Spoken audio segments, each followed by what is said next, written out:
السلام علیکم ورحمۃ اللہ وبرکاتہ۔ بسم اللہ الرحمن الرحیم۔ سامعین و ناظرین، سور من حیات الصحابہ کے ترجمے کا سلسلہ چل رہا ہے۔ آپ کے سامنے اس کے 2 ویڈیو پیش کیے جا چکے ہیں۔ آج کا ہمارا یہ ویڈیو اسی سلسلے میں ویڈیو نمبر 3 ہے، تو آئیے ترجمہ شروع کرتے ہیں۔ بسم اللہ الرحمن الرحیم۔ ہاجر سعید بن عامر الی المدینہ، سعید بن عامر نے مدینے کی طرف ہجرت کی۔ ہجرت کا مطلب ہوتا ہے ایک جگہ کو چھوڑ کر دوسری جگہ پر چلے جانا، دین کے خاطر، اپنے دین کو بچانے کے لیے، دین کی حفاظت کے لیے ایک جگہ کو چھوڑ کر دوسری جگہ جانا۔ سعید بن عامر نے مدینے کی طرف ہجرت کی۔ وَلَزِمَ رسول اللہ صلوات اللہ علیہ، اور وہ اللہ کے رسول صلی اللہ علیہ وسلم سے چمٹ گئے۔ لازم یلزم لزوماً کا معنی چمٹ جانا، کسی کو لازم پکڑ لینا، تو وہ اللہ کے رسول سے چمٹ گئے، یعنی انہی کے ساتھ رہے۔ وَشَهِدَ مَعَهُ خَيْبَرَ وَمَا بَعْدَهَا مِنَ الْغَزَوَاتِ، اور وہ شریک ہوئے، یا شہید یشہد کا معنی اس سے پہلے میں بتلا چکا ہوں، اس کا معنی گواہی دینا، شریک ہونا، پانا، دیکھنا، یہ سب معنی ہوتے ہیں۔ یہاں پر اس کا ترجمہ کریں گے شریک رہے، اور وہ ان کے ساتھ یعنی حضور کے ساتھ خیبر میں، اور وہ غزوات، وہ جنگیں جو اس کی بعد تھی یعنی خیبر کی بعد، اس میں شریک رہے۔ غزوتن کی جمع ہے غزوات۔ غزوہ ایسی جنگ کو کہا جاتا ہے جس میں صحابہ کے ساتھ ساتھ اللہ کے رسول بذات خود بھی شریک رہے ہوں، اس کو غزوتن کہا جاتا ہے، اس کی جمع ہے غزوات۔ اور ایک ہے سریہ۔ سریہ ایسی جنگ کو کہا جاتا ہے جس میں اللہ کے رسول شریک نہ ہو، صرف صحابہ کرام کو بھیجا ہو، ان کو سریہ کہتے ہیں۔ وَلَمَّا انتقل النبی الکریم الی جوار ربہ وہو راض عنہ، اور جب نبی کریم صلی اللہ علیہ وسلم منتقل ہو گئے اپنے رب کے پڑوس میں، یعنی مطلب وصال ہو گیا، اور جب اللہ کے رسول صلی اللہ علیہ وسلم اپنے رب کے پڑوس میں منتقل ہو گئے یعنی وصال ہو گیا، وہو راض عنہ، اس حال میں کہ وہ ان سے راضی تھی۔ ظل من بعدہ سیفا مسلولا فی ایدی خلیفتیہ ابی بکر و عمر، تو وہ اس کے بعد رہے، یعنی سعید بن عامر وہ رہے اس کے بعد سونتی ہوئی تلوار، مسلول کا معنی سونتی ہوئی، باہر نکالی ہوئی، سیفا مسلولا سونتی ہوئی تلوار بن کر رہی، آپ کے دونوں خلیفہ جانشین ابو بکر اور عمر کے ہاتھوں میں، یعنی اللہ کے رسول کے وصال کے بعد بھی ابو بکر اور عمر کی اوپر عمر کو بھی سپورٹ دیتے رہے اور سونتی ہوئی تلوار بن کر رہے۔ عاش مثلا فریدا فدا للمؤمن الذي اشترى الآخرة بالدنیا، وہ جیے مثلاً فریدن فزن، فریدن اور فزن یہ دونوں ہم معنی ہیں، فریدن کا معنی اور فزن دونوں کا معنی ہوتا ہے یکتا، اکیلا، تنہا۔ فریدن اور فزن، یکتا، اکیلا، تنہا، منفرد، بے مثال۔ وہ جیے زندگی بسر کی بے مثال یا یکتا ہو کر، یعنی یکتا تھی، ایک یکتا اور منفرد مثال بن کر انہوں نے زندگی بسر کی۔ انہوں نے زندگی بسر کی ایک منفرد مثال بن کر اس مومن کی کہ جس نے آخرت کو دنیا کے بدلے میں خرید لیا ہو۔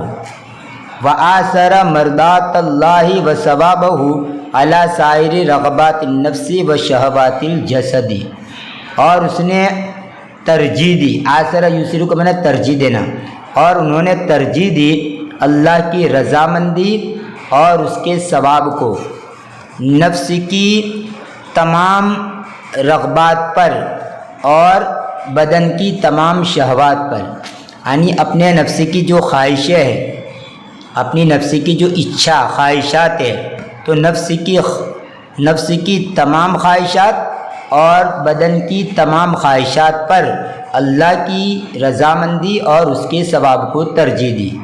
سائرن کا معنی تمام، ایسے سارا یسیرو سیرن چلنا سے اسمی فاعل کا صیغہ سائرن بھی آتا ہے چلنے والا، لیکن یہاں پر یہ ترجمہ نہیں، یہاں سائرن سے مراد تمام۔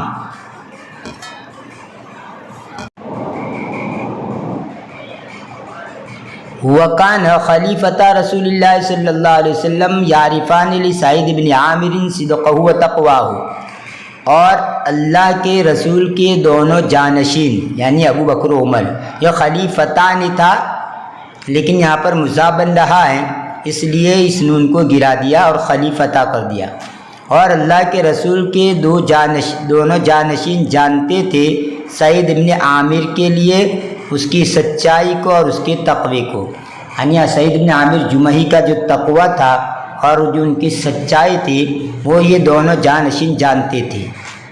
وَيَسْتَمِعَانِ إِلَىٰ نُصْحِهِ، اور وہ سنتے تھے ان کی نصیحتوں کو، ان کی جو اچھی باتیں ہیں نصیحتیں ہیں ان کو وہ سنتے تھے، یعنی جو وہ نصیحت کرتے تھے ان کی نصیحتوں کو سنتے تھے۔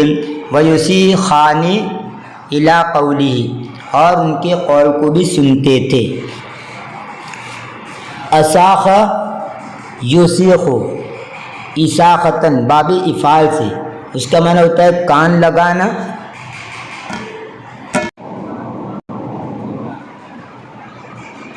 کان لگا کر سننا۔ اساخ یوسیخ اساختن، اس کا معنی ہوتا ہے کان لگانا اور کان لگا کر سننا۔ ایک اس کے لیے دوسرا لفظ آتا ہے اصغا الی حدیث، الی حدیث ہی، اصغا الی حدیث ہی، اس کا معنی بھی ہوتا ہے کان لگا کر سننا، توجہ سے سننا۔ وَيُصِيحَانِ إِلَىٰ قَوْمِهِ، أَصَاخَ يُصِيحُ إِصَاخَةً باب افعال سے، یہ مضارع کا تثنیہ مذکر غائب کا صیغہ ہے، اور وہ دونوں سنتے تھے اس کے قول کو، اس کی باتوں کو۔ دخل علی عمر بن الخطاب فی اول خلافتہ فقال، وہ داخل ہوئے یعنی سعید بن عامر عمر بن خطاب کے پاس، یعنی عمر بن خطاب کے پاس وہ آئے فی اول خلافتہ، آپ کی خلافت کی ابتدا میں، یعنی شروع میں جب ان کو خلافت ملی تھی عمر بن خطاب کو، اس کے شروع میں وہ ان کے پاس آئے۔ فقال، پھر کہا، یا عمر اوصی کا ان تخش اللہ فی الناس ولا تخش الناس فی اللہ، اے عمر میں تمہیں ہدایت دیتا ہوں۔ اوصا یوصی، ایسان کا معنی ہدایت دینا یا حکم دینا، کسی کام کا حکم دینا یا کسی کام کی ہدایت کرنا۔ میں تمہیں ہدایت کرتا ہوں یہ کہ تم اللہ سے ڈرو لوگوں کے بارے میں، اور لوگوں سے نہ ڈرو اللہ کے بارے میں۔ میں تم کو ہدایت دیتا ہوں کہ تم اللہ سے ڈرو لوگوں کے بارے میں اور لوگوں سے مت ڈرو اللہ کے بارے میں۔ وَأَلَّا يُخَالِفَ قَوْلُكَ فِعْلَكَ، اور یہ کہ آپ کا قول آپ کے فعل کے مخالف نہ ہو، یعنی جو بات آپ کہیں اس بات کو کر کے بھی دکھلائے، یہ نہیں کہ باتیں تو اچھی کریں لیکن خود اس پر عمل نہ ہو۔ تو اس کو یہ کہہ رہے ہیں کہ آپ کا قول آپ کے فعل کے مخالف نہ ہو، یعنی جو بات آپ کہیں اس کو کر کے دکھلائیں۔ کیوں؟ فَإِنَّ خَيْرَ الْقَوْلِ مَا صَدَّقَهُ الْفِعْلُ، اس لیے کہ بہترین بات وہ ہے جس کی فعل تصدیق کرے، یعنی مطلب یہ ہے کہ جو بات کہے اس بات کو عملی طور پر بھی کرے تو یہ سب سے بہتر ہے۔ لیکن صرف باتیں ہی باتیں ہوں، دنیا کی محبت کا تذکرہ کر رہے کہ دنیا کی محبت دل میں نہیں ہونی چاہیے، اور خود متکلم یعنی بات کرنے والے کے دل میں کوٹ کوٹ کر دنیا کی محبت بھری ہوئے۔ تو یہ اس لیے کہ بہترین بات وہ ہے جس کی فعل تصدیق کرے، یعنی قول کے ساتھ ساتھ عمل بھی کر کے دکھلائے۔ ایک ہوتی ہے دعوت قولی، ایک ہوتی ہے دعوت فعلی۔ دعوت قولی کا مطلب یہ کہ زبان سے آپ لوگوں کو دعوت دی، اور دعوت فعلی کا مطلب یہ ہے کہ آپ لوگوں کو زبان سے جو کچھ دعوت نہیں دیتے، کوئی خیر کی بات نہیں کہتے، لیکن اپنے اخلاق ایسے ہیں اور اپنے کردار ایسے ہیں کہ ان کردار اور اخلاق کو دیکھ کر ہی لوگ دین کی طرف مائل ہو، تو یہ گویا دعوت ہوئی، یہ دعوت فعلی۔ اور دعوت قولی کے مقابلے میں دعوت فعلی کا زیادہ اثر پڑتا ہے۔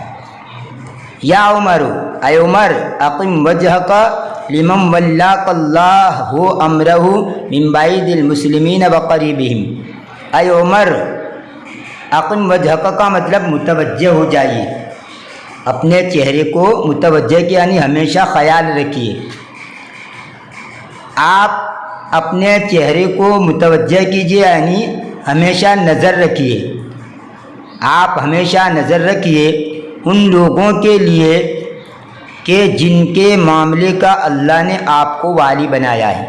ولا یولی تولیتاً، اس کا معنی ہوتا ہے نگران بنانا، منتظم بنانا، کوئی کام سپرد کرنا، حاکم مقرر کرنا۔ یہاں پر یہی معنی ہے حاکم مقرر کرنا۔ اور ولا یولی کا اور بھی معنی آتے ہیں، جسے ولا حاربن، اس کا معنی پیٹ پھیر کر بھاگنا، ولا حاربن کا معنی پیٹ پھیر کر بھاگنا۔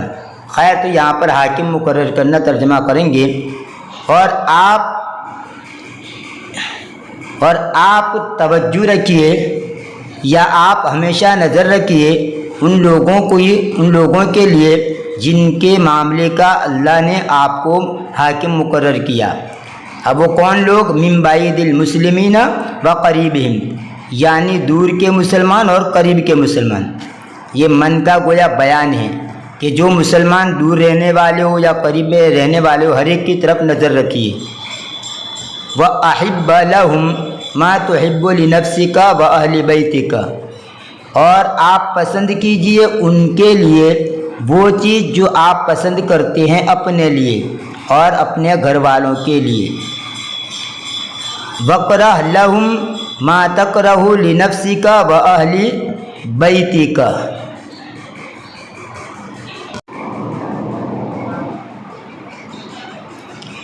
اور ان کے لیے ناپسند کیجئے وہ چیز جو آپ ناپسند کرتے اپنے لیے اور اپنے گھر والوں کے لیے، اور ان کے لیے ناپسند کیجئے وہ چیز جو اپنے نفس کے لیے اور اپنے گھر والوں کے لیے ناپسند کرتے۔ ظاہر سی بات ہے، گالی دینا ہم اپنے لیے پسند نہیں کرتے کہ کوئی ہمیں گالی دے، کوئی الزام لگائے ہم پر یہ پسند نہیں کرتے، کوئی ہمیں ماری یہ پسند نہیں کرتے، کوئی ہماری جائیداد پر ناجائز قبضہ کر لے پسند نہیں کرتی، کوئی ہماری غیبت کرے پسند نہیں کرتے۔ تو جب یہ چیزیں ہم اپنے لیے پسند نہیں کرتے تو دوسروں کے لیے بھی یہ چیز ہمیں پسند نہیں کرنی چاہیے۔ وَخُذِ الْغَمَرَاتِ إِلَى الْحَقِّ وَلَا تَخَفْ فِي اللَّهِ لَوْمَةَ لَائِمٍ، اور گمر حق کی طرف، حق کی خاطر غمرات میں گھس جائیے۔ گمرتن اس کی جمع ہے گمراتن، اور ایک اس کی جمع گمارن اور گمرن بھی آتی ہے۔ گمرتن کی جمع گمرات، گمار اور گمرن، ان کا معنی ہوتا ہے سختی۔ جیسے غمرات الموت، اللہ کے رسول کی دعا میں بھی آتا ہے غمرات الموت، موت کی سختیاں۔ اور خاد یخود و خودن کا معنی گھس جانا، خطرات میں پڑنا۔ اور آپ غمرات میں یعنی سختیوں میں گھس پڑیے، الی الحق، حق کی طرف، یعنی حق کی بارے میں، حق کی بنیاد کے اوپر اگر سختیاں بھی جھیلنی پڑے اور خطرات میں بھی کودنا پڑے تو کود پڑیے۔ ولا تخف فی اللہ لومۃ لائم، اور اللہ کے بارے میں کسی ملامت کرنے والے کی ملامت سے مت ڈریے۔ اچھا کام کر رہے ہو اور اس اچھے کام کے اوپر لوگ ملامت کریں اس کام کے اوپر، تو آپ اس کی پرواہ مت کیجیے اور مت ڈریے اللہ کے بارے میں کسی ملامت کرنے والے کی ملامت سے۔ فقال عمر، تو عمر نے کہا ومن یستطیع ذلک یا سعید، اے سعید کون یہ کر سکتا ہے؟ فقال، تو سعید ابن عامر نے کہا یستطیعہ رجل مثلک ممن ولاہم اللہ امر امت محمد ولیس بینہ وبین اللہ احد، تمہارے جیسا آدمی اس کو کر سکتا ہے، رجل مثلک تمہارے جیسا آدمی، ہو اس کو یستطیع کر سکتا ہے، کون تمہارے جیسا آدمی؟ ممن ولاہم اللہ امر امت محمد، ان لوگوں میں سے کہ جن کو اللہ تبارک و تعالیٰ نے محمد صلی اللہ علیہ وسلم کی امت کے معاملے کو سپرد کیا۔ واللہ ولی کا معنی سپرد کرنا، حاکم بنانا، منتظم بنانا، تو وہ ان لوگوں میں سے جن کو اللہ نے امت محمدیہ کے معاملے کو سپرد کیا، ولیس بینہ وبین اللہ احد، اور آپ کے درمیان اور اللہ کے درمیان کوئی حائل نہیں ہے۔ یہ تھا سور من حیات الصحابہ کے ترجمے کا ویڈیو نمبر 3۔ انشاءاللہ آنے والی ویڈیو میں ما بقیہ کا ترجمہ آپ کے سامنے پیش کیا جائے گا۔ تب تک کے لیے انتظار کیجیے، دعا میں یاد رکھیے، فی امان اللہ، الی اللقاء۔